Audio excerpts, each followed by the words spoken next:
Estamos hoje aqui para uma gravação de mais um episódio do podcast Ecos do Tempo. Eu me chamo Luísa da Silva, sou a host desse programa e nós já recebemos convidados e convidadas bastante especiais tratando de um assunto muito importante, não só para a cidade de São Bento do Sul, mas para todas as cidades brasileiras, principalmente aquelas que têm um patrimônio histórico muito forte. A gente trabalha aqui com um projeto que é patrocinado, que é através de um edital de apoio à cultura chamado Arno Fendrich, aqui na cidade de São Bento do Sul. E hoje nós recebemos aqui um convidado que vem da cidade de São Francisco do Sul, que está com a gente aqui de forma online, que é o Márcio Rosa, arquiteto. Seja bem-vindo, Márcio. Obrigada por estar aqui com a gente na gravação de mais esse episódio do podcast Ecos do Tempo. Olá, boa noite, pessoal. Márcio, conta pra gente um pouco da tua trajetória, da tua formação acadêmica, quem você é. Eu também vi que vocês completaram recentemente 20 anos, de escritório de arquitetura e design. Conta pra gente, então, um pouquinho, para as pessoas te conhecerem aí também dessa tua trajetória na parte da arquitetura. Meu nome é Márcio Rosa, eu sou arquiteto. Eu me formei em 2023. Desculpa, 2003, tá? Me formei em 2003 e eu me formei em Jaraguá do Sul, estudei, fiz a faculdade toda lá. Fiz faculdade lá, depois durante a faculdade, ao final da faculdade já, estava nos últimos semestres da faculdade, durante uma aula de patrimônio histórico, né, dentro da matéria de patrimônio histórico, a gente visitou São Francisco do Sul, que era o centro histórico mais próximo da nossa faculdade, né? E naquela ocasião a gente conheceu tanto o centro histórico, claro, né? Vários elementos, vários prédios aqui. A gente acabou visitando a Igreja Matriz, Mercado Público, enfim, Museu do Mar, Museu Histórico. E naquela ocasião eu conheci o Museu do Mar. Quando eu conheci o Museu do Mar, assim, eu diria que foi uma virada de chave, assim, para o resto da minha carreira, de certa forma, né? Porque lá no Museu do Mar eu conheci a maquete do Centro Histórico, e por essa situação de ter conhecido a maquete, eu vinha desenvolver alguns projetos ligados a ela.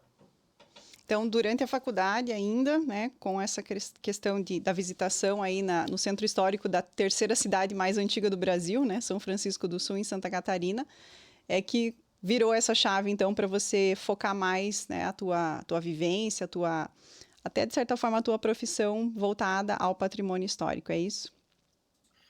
Isso, eu conheci a cidade, então, mais ou menos por volta de 1999, 2000. Naquela ocasião, como eu comentei, eu conheci o Museu Nacional do Mar, que é o maior museu da América Latina, né, de embarcações. Eu também conheci naquela ocasião a maquete do Centro Histórico. Lá dentro do museu tem uma maquete, ela estava em fase inicial, eu diria, ela devia ter, assim, do que ela é hoje, uns 30%, 40% talvez, do que ela é hoje. Ela era desenvolvida por um artesão aqui da cidade, o seu Cone Baumgart. Sim.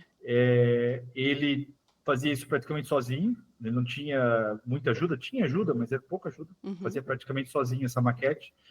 E aí, nos 3 anos seguintes, entre 99 e 2002, a gente montou um projeto de pesquisa, né? Eu com outros alunos da faculdade, ainda alunos, né?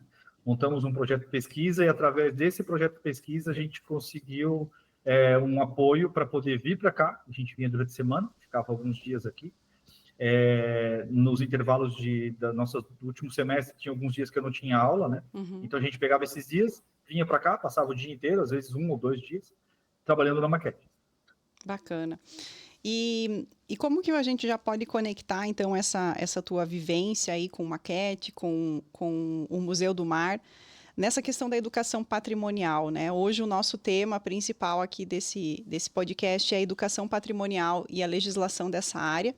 E você acredita que o desenvolvimento da maquete, até ter envolvido outros alunos também ainda acadêmicos, do curso de arquitetura, vinculou algo com a educação patrimonial? Como é que você enxerga esse termo, educação patrimonial? Como que isso fortalece até mesmo o sentimento de pertencimento das pessoas? Como que você, hoje, profissional dessa área, enxerga isso?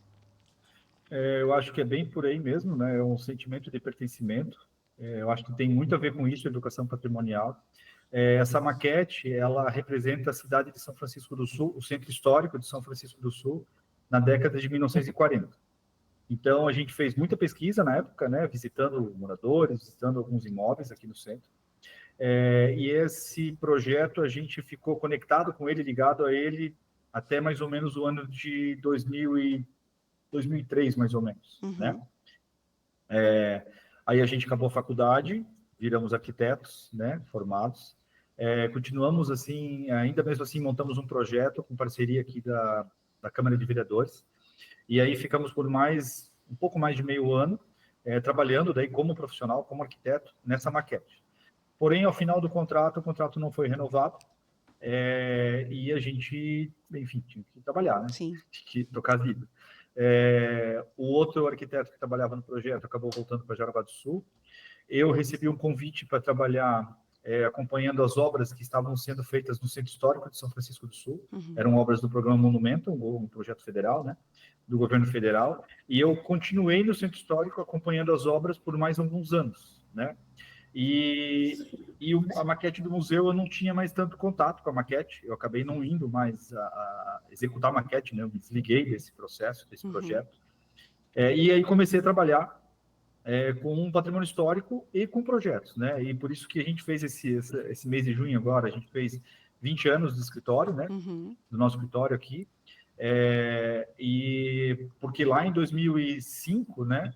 Foi quando eu me desliguei um pouco da maquete ali e aí comecei a elaborar projetos, a vender projetos, né? A atender clientes que vinham nos contratar para fazer projetos. Uhum. Mas a questão da educação patrimonial, já na época que a gente estava lá trabalhando na maquete, como voluntário pela faculdade, e depois como arquiteto já formado, a gente atendia muitos alunos de escola. Né? O Museu do Mar é um museu que era muito visitado por escolas. Né? Infelizmente, o museu está passando por um período fechado agora, né? Mas enquanto o museu esteve aberto, ele tinha muita visitação de escola. Então a gente tinha assim o privilégio até, né, de atender muitas crianças e jovens, né? Porque as pessoas passavam pela maquete e perguntavam: o que é isso? Por que essa casa aqui está com esse aspecto antigo, né? Uhum. Por que essa rua aqui, por exemplo, parece que é barro e não é calçamento? Porque hoje é, né? Então eu acho que essa a rememoração foi muito importante, né? Eu acho que criava assim um sentimento de pertencimento mesmo, sobretudo para as escolas que eram de São Francisco do Sul, Sim. né? Porque tinha muitas escolas de fora, as pessoas não conheciam a cidade, chegavam aqui, viam uma cidade histórica, iam lá na maquete e a gente explicava que a maquete era da década de 40, 1940. Uhum. Mas elas não conseguiam perceber direito, né? Porque tinha alguns elementos que ainda existem, né? A igreja estava lá, o mercado público estava lá, o Museu do Mar estava lá, o prédio do museu, né? Mas para as pessoas da cidade, eu acho que essa relação de você conhecer o passado e dar valor ao que você conhece, para daí aplicar isso no presente, sabe? Isso foi uma coisa muito legal, sabe? A nossa pesquisa para entender como eram as casas na década de 40, Sim. porque algumas delas sofreram mudanças, né? Ao longo do tempo, é normal, né? Assim, a cidade evolui, né? Uhum. E isso foi muito legal, porque conversar com os moradores, donos das casas, né? Apresentar esse projeto para as crianças, com esse olhar também do morador, de como era naquela época, porque tinha moradores que eram donos das casas desde a década de 1940, ou herdeiros, né? Ou filhos dos donos. Sabe? Isso foi muito legal, foi gratificante também. Uhum. E essa maquete, Márcio, só explicando um pouquinho mais, assim, né? Como você abordou a questão da visualização, muitas vezes fica muito no intangível, né? As pessoas não conseguem imaginar como era. Eu não vivi naquela década, né? Já sou mais jovem e tal. Então, também, né, tive informações da construção dessa maquete, de que vocês iam até os casarios antigos, né? Dizendo assim, mediam e faziam daí a escala, né? De uma forma muito menor para caber tudo isso dentro da maquete, né? Então, como que é esse trabalho manual de um arquiteto? Como que funciona isso até, né, para a gente? Eu não sou da área, então é muito curioso saber como que você pega um casario antigo, né, que tem um tamanho normal, digamos assim, como a gente conhece, né, com portas e tal, e diminui isso para uma escala muito menor para caber dentro de uma maquete. Então, a maquete ela está numa escala de 1:75. Significa que ela está 75 vezes menor Nossa. do que o tamanho real, né? E tem tudo lá, né? Tem os personagens, as pessoas, né? Tem tudo que que tinha na década de 40, ou quase tudo que tinha lá, a gente conseguiu representar.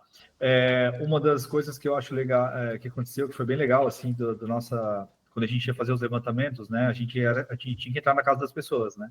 E em alguns momentos, teve uma situação muito legal, que a gente entrou na casa de um casal, eles eram bem idosos, e a gente mediu tudo e tal, e estava quase indo embora, e a senhora nos convidou para tomar um café, porque era aniversário dela, e ela falou que eles estavam só os dois sozinhos, que os filhos não iam poder aparecer, né? Era um dia tarde, né? De semana, os filhos não moravam na cidade, em São Francisco, e que elas, por a gente ser jovem lá e tal, ela falou, pá, se vocês quiserem ficar aqui e tal, vai dar uma lembrança aí dos nossos filhos e tal. E assim, isso foi uma situação de tantas outras que aconteceram tão marcantes assim para a gente nesse período, sabe? Foi muito legal. Que bacana, que bacana. E essas pessoas, né, residentes dessas casas, eles chegaram a ver essa maquete pronta? Eles chegaram a ver lá a miniatura das suas casas, das suas propriedades nessa maquete? Então, eu acho que para responder essa tua pergunta, eu vou resumir um pouquinho a história da maquete. Eu vou tentar ser bem prático, tá? A maquete, como eu te disse, eu me desconectei dela lá pelo ano de 2003, mais ou menos, tá? Aí eu fiquei um bom tempo sem trabalhar na maquete. O seu Cone Balgart, que era o artista, né? Que ele era o responsável pela maquete, ele, na época que eu trabalhava, ele já era idoso, né? Na época que eu estava lá com ele, ele já tinha perto de 70, mais de 70. Então, isso foi se desenrolando, ele foi ficando mais idoso, lógico, né? Ali, menos ativo, na verdade, né? E ele foi perdendo o ritmo, sabe? Sim. Ele não conseguia manter o ritmo de produção. E a maquete foi aos poucos ficando não abandonada, mas com um ritmo muito, muito lento, tá?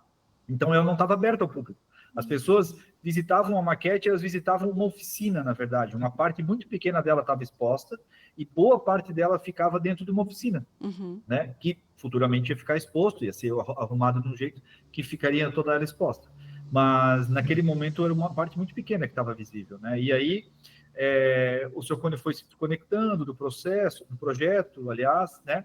E em 2016 eu já tinha escritório, enfim, e tal, né? Eu montei um projeto para captar patrocínio, né? Fui até o museu e falei, gente, eu acho que dá para acabar a maquete. O pessoal, vai acabar? Sério? Consegue? Conseguimos, claro. Montei um projeto, fui atrás do patrocínio, a ArcelorMittal patrocinou o projeto, né? E a gente terminou a maquete. A gente levou 3 anos, dos 16, 17 Caramba. e 19. A gente finalizou a maquete, né? E ainda graças, né, que ainda a gente conseguiu chamar o Cone para a inauguração, né?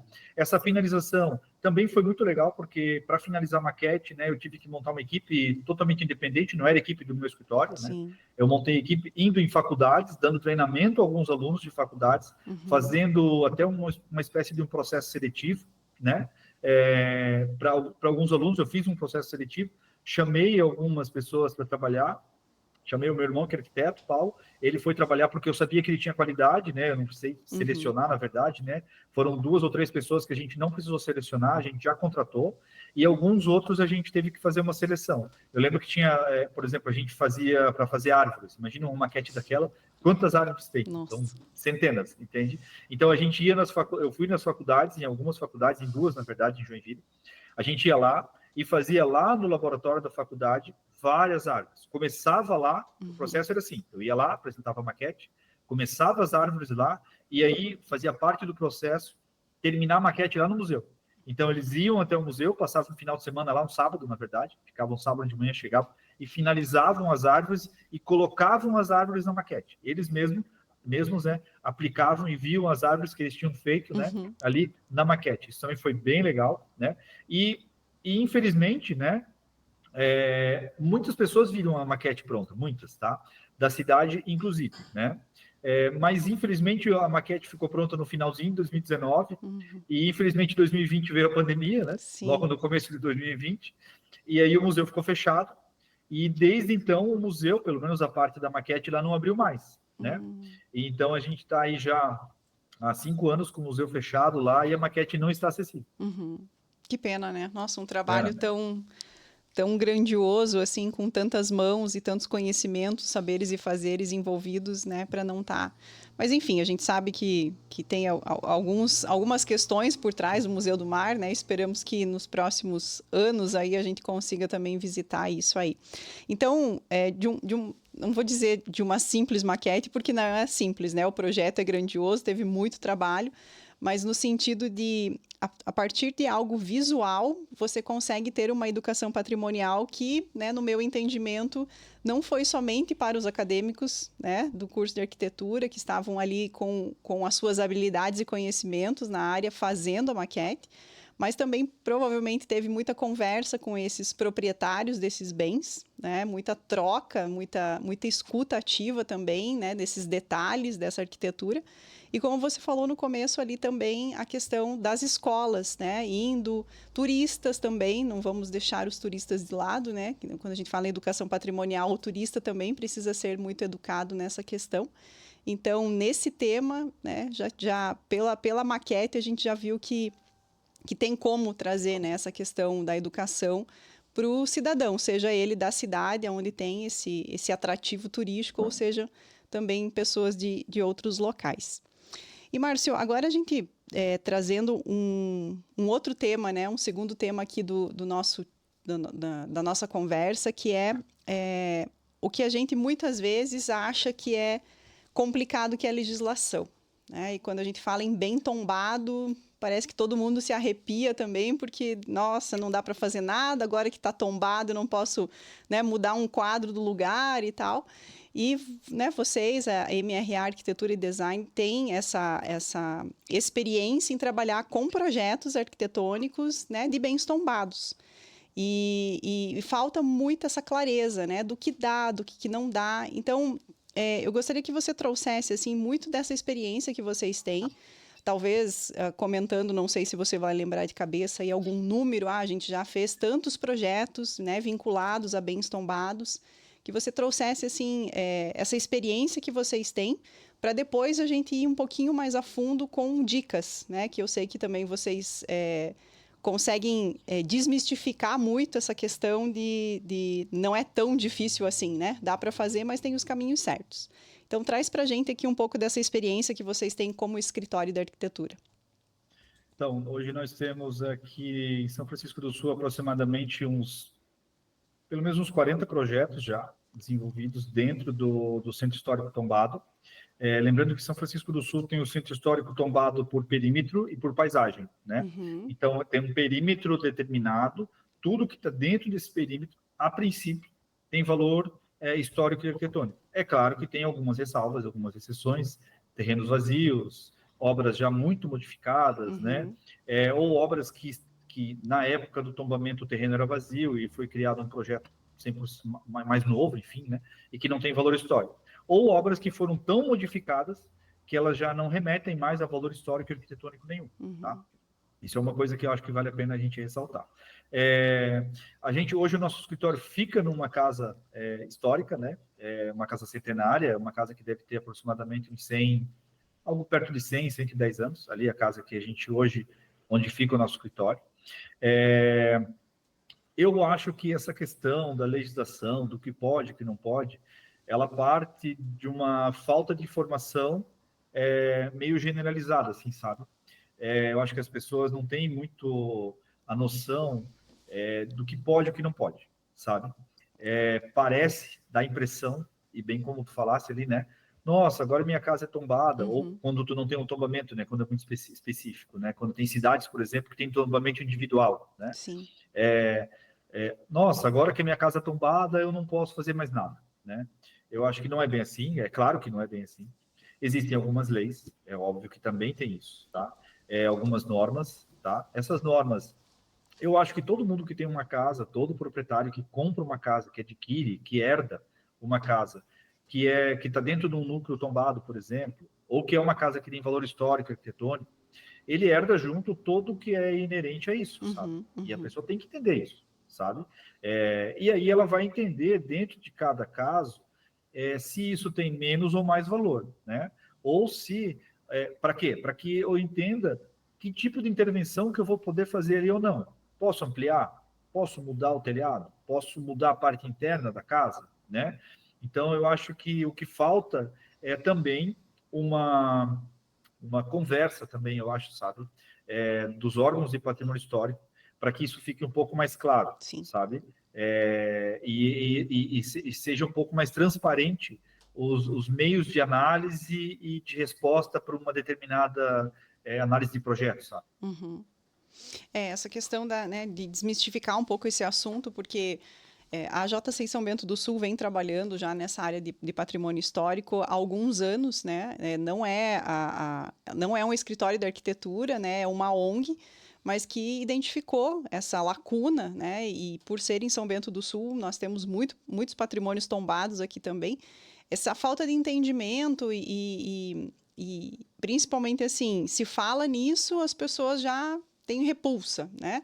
E esse programa de podcast, né, esse projeto, ele já vem de um fluxo, de uma linha do tempo, de várias outras ações que foram feitas, e a gente ainda percebe, o ano passado foi feito um seminário, né, trouxemos outros profissionais para falar sobre isso, de que o proprietário, muitas vezes, ele não vai nem na prefeitura para perguntar, né, como que ele pode proceder, ou num órgão também, uma fundação cultural, enfim, porque não sei, né, se a informação que ele está querendo e ele vai receber talvez não seja aquela que ele quer ouvir, então é melhor nem perguntar, né?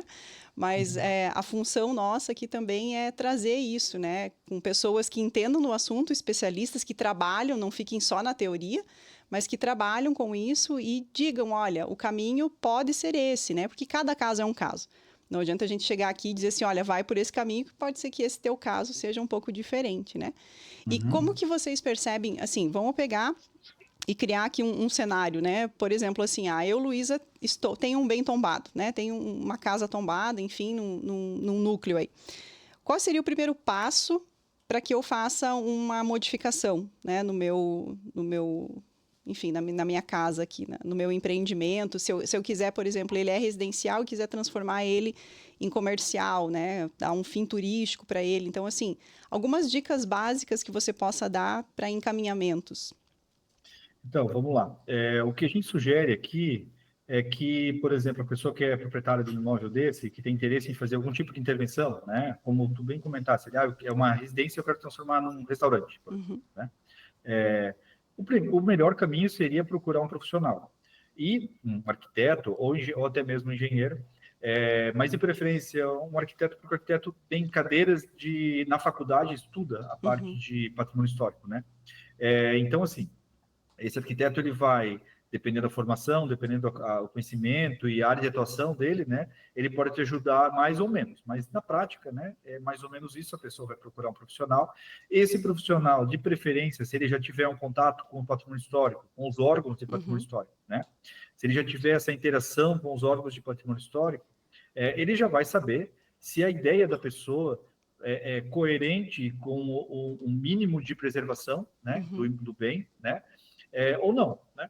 E aí fica mais fácil de lidar a situação. Aqui no escritório, assim, eu vou dar uma experiência, vou contar um pouco da experiência nossa, como é que a gente faz, tá? Quando um cliente chega aqui, é dono de um imóvel no centro histórico, o órgão que analisa aqui é o IPHAN, né? É o Instituto de Patrimônio Histórico e Artístico Nacional. O IPHAN, ele usa algumas normativas e algumas leis, né, que são federais, para poder fazer análise, certo? E também tem algumas condicionantes muito específicas, por causa do tipo do tombamento que é aqui no centro histórico, tá? Mas, em vias gerais, o que a gente faz é entender o que o cliente quer. E a gente aqui, por exemplo, a gente nem assina contrato com o cliente sem fazer uma conversa informal com o IPHAN, sabe? Sim. Eu já levo para o IPHAN uma conversa informal, né? Ali, faço uma reunião, enfim, né? Explico mais ou menos o que o cliente quer. E dentro dessa conversa eu já entendo como é que eu consigo medir a temperatura ali para entender se aquilo ali vai ser bem-vindo ou não. É claro que a gente tem bastante experiência, né? A gente está 20 anos trabalhando aqui. Sim. E eu praticamente os nossos primeiros projetos aqui no Centro Histórico, nossos primeiros projetos em São Francisco alguns deles foram no centro histórico, né? Uhum. Como eu tinha trabalhado já no IFAM, para a Unesco, eu já tinha muito contato com eles, né? Então eu já tinha bastante noção, na verdade, assim, no começo um pouco, depois bastante noção do que pode e o que não pode, né? Até porque eu acho que a base da análise da proposta é coerência, tá? Na minha opinião. A gente tem que ser coerente. Eu quero transformar uma casa num restaurante. Ok. Vai ser fácil eu ter acessibilidade, por exemplo, né? O restaurante vai ter acessibilidade. Vai ser fácil eu entrar com uma entrada de energia um pouco diferente, porque talvez tu tenha equipamentos que precisem de uma carga de energia maior, né?